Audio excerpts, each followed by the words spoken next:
Alors bonjour, bienvenue dans ce nouvel épisode, c'est Nicolas de la chaîne Mister Dividende.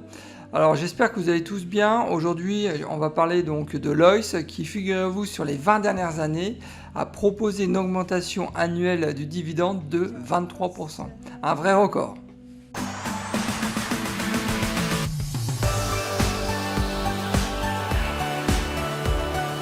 Alors je pense qu'il est important de présenter cette société succinctement avant de rentrer un peu plus dans les chiffres.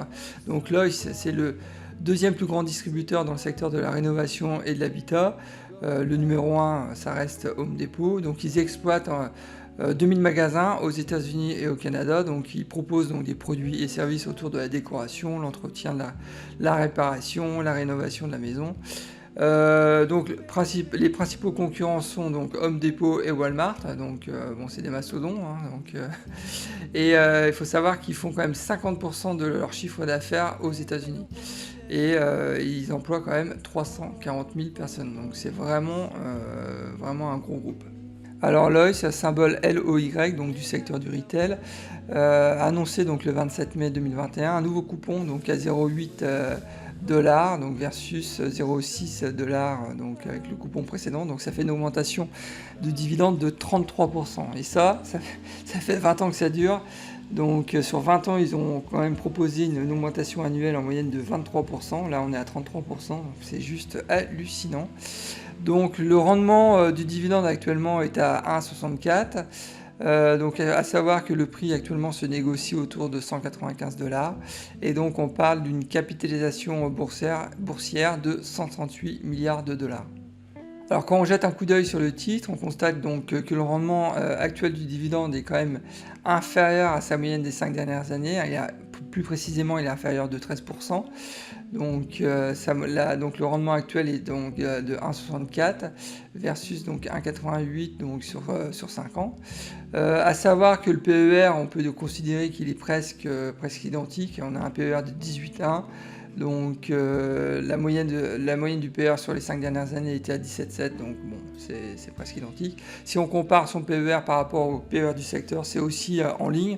Donc là, j'ai envie de dire, au niveau du prix, effectivement, le rendement du dividende est quand même inférieur de 13% par rapport à sa moyenne des 5 dernières années, mais c'est pas un point bloquant si demain, il fallait se positionner pour investir sur cette société. Alors il est toujours intéressant de regarder l'historique du cours, donc là j'ai pris sur les 30 dernières années, et donc regardez, il n'y a pas de secret, donc ça monte.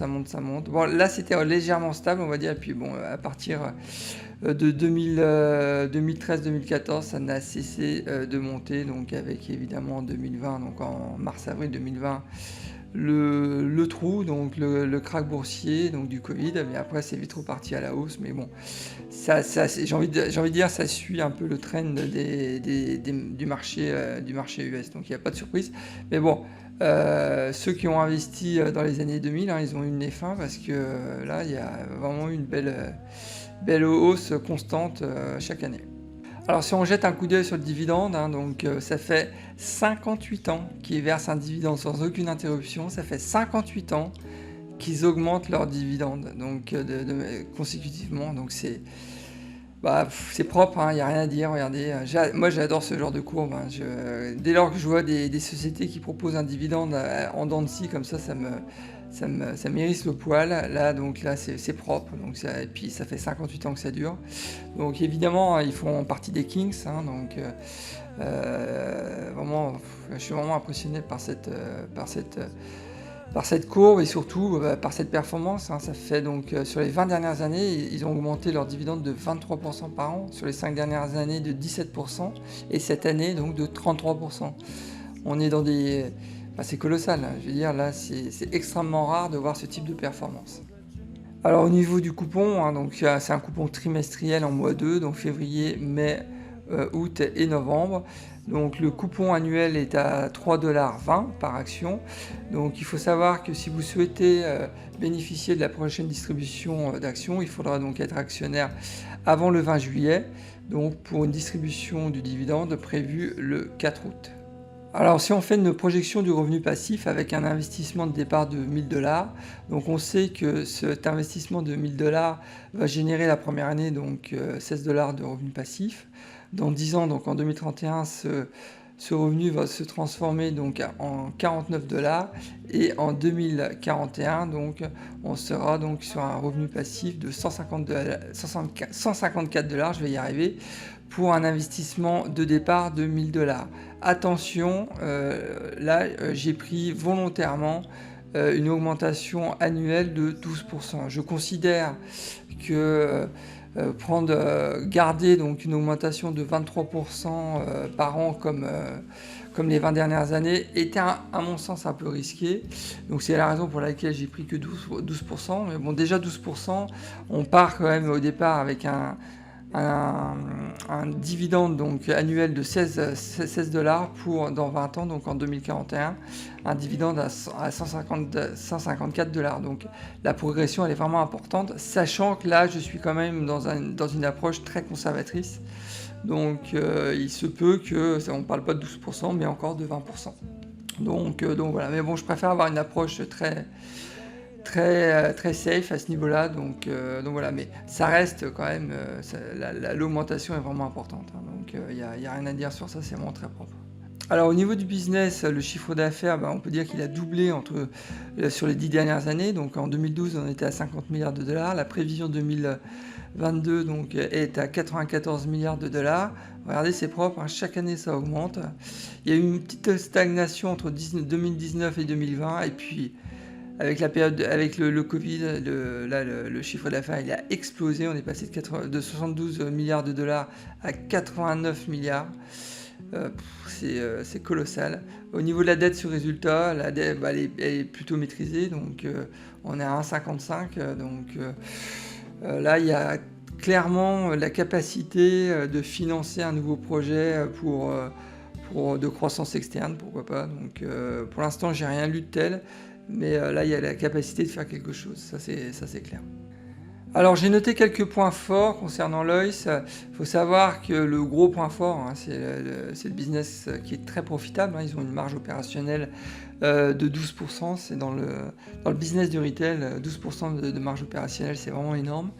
À savoir aussi que les prévisions du secteur immobilier aux États-Unis prévoit un investissement donc, de 40 milliards de $, dans la rénovation de l'habitat, donc, et ça c'est dans les 5 prochaines années, donc là il y a un énorme potentiel de développement.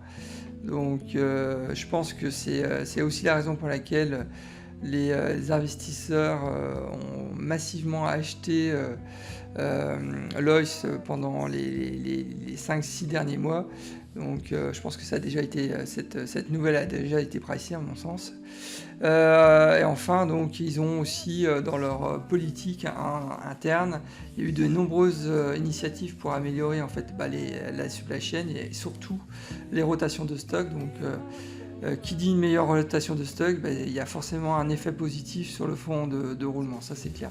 Et donc je pense que ça va aussi dans le bon sens. Et quand vous voyez comment la boîte elle est gérée, elle est plutôt très bien gérée. Il y a peu de dette on peut le voir, la dette sur capital elle est faible, la dette sur le résultat c'est pareil.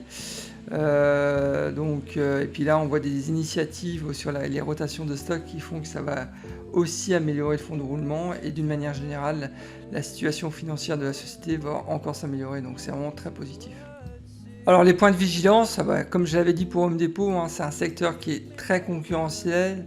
Il y a une guerre des prix avec Home Depot depuis des années, donc, et ça peut à un moment ou à un autre peser sur les marges, il faut l'avoir en tête. Et donc il y a aussi un risque, hein, je ne sais pas si vous en avez entendu parler, le président de la Fed, hein, j'ai oublié son nom, qui parlait d'une hausse possible des taux d'intérêt. Alors là, ça peut être négatif forcément pour le secteur immobilier, puisque une hausse des taux d'intérêt pourrait donc retarder les rénovations de maisons tout simplement. Donc ça c'est un risque qu'il faut aussi avoir en tête à mon sens. Alors pour conclure, je considère qu'actuellement le prix n'est pas attractif, c'est pas un point bloquant. mais bon voilà, il n'est pas attractif, mais à mon avis, c'est surtout lié encore une fois au marché US qui est actuellement sur nos planètes, hein. Il est extrêmement cher, donc je pense que c'est la raison pour laquelle actuellement je mets quasiment tout le temps orangé sur les prix des titres US, parce que tout est cher. Donc voilà. Au niveau du rendement du dividende, comme il propose un rendement en dessous de 3%, donc forcément je ne peux pas mettre vert. Donc c'est la raison pour laquelle j'ai mis orangé. Et projection long terme de dividende, forcément sévère, hein. Quand vous avez une croissance du dividende donc de 23% sur les 20 dernières années, et cette année vous avez 33% d'augmentation du dividende, c'est exceptionnel. C'est vraiment, là je suis vraiment impressionné par ce groupe, donc c'est pour ça que j'ai mis vert. Donc voilà. Je pense qu'en résumé, ce que je pourrais dire, c'est que en analysant cette société, une chose est claire, c'est que je vais mettre cette société moi dans ma watchlist. Je dis pas que je vais acheter maintenant, mais en tous les cas, je vais la surveiller de près, parce que avec le track record sur les dividendes qu'ils ont, c'est exceptionnel. Ça montre vraiment l'engagement donc, de Lois auprès de leurs actionnaires sur la distribution du dividende. Et c'est ce que je recherche moi en priorité. Donc quand je vois ce type d'engagement, ce type de hausse annuelle constante depuis des années, c'est rare. Donc c'est pour ça que je vais mettre cette société dans ma watchlist. Donc et je vous tiendrai bien évidemment au courant si j'investis dans les prochains mois. Alors on arrive au terme de cet épisode, j'espère qu'il vous a plu. Alors, n'hésitez pas à le liker, à vous inscrire aussi à ma chaîne YouTube. N'oubliez pas, je suis aussi sur Spotify, donc j'ai un podcast sur le nom de mon podcast, c'est Mister Dividende tout simplement. Donc faut pas hésiter à y aller. Et donc écoutez, je vous souhaite une bonne fin de journée, je vous dis au revoir et surtout bon trade.